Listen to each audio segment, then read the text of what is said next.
There are three things that a leader must do that's important. One is to keep things simple. Mark Twain said, if I had more time, I'd have made it shorter. The idea of keeping things simple is hard. Systems evolve, they get complex, and I think this lives in the values world, is to look at every situation and say, is this simple? What can I do as a leader to make it simple? Because only leaders really can step into a situation and provide the clarity to keep it simple. The second thing that's really important is to make sure that the company stays relevant to what the clients are really asking for, and being able to stay relevant with an offering that can be profitable and make money. I can think of several companies in 2009 that went under, not just because of the economy, but because the leadership failed to keep the company relevant.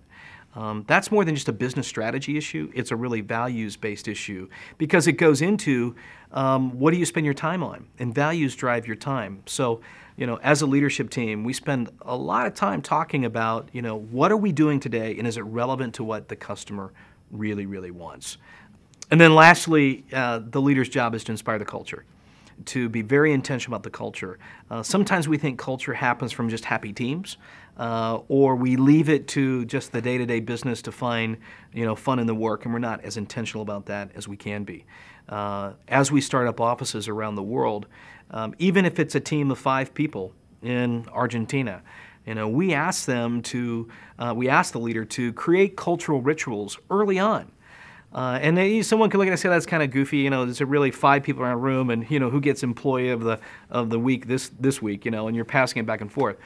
But when do you start? When do you start really building a culture? Do you wait until you're at 20? Do you wait until you're at 50? What's the magic number? And I think it starts with 1, and as you start building that, it becomes very intentional. It's like something we've always done, is celebrate each other and celebrate the importance of coming together as a team and working. Leaders do that. Leaders inspire that. Leaders drive it. It's a leadership value that we all have to live with.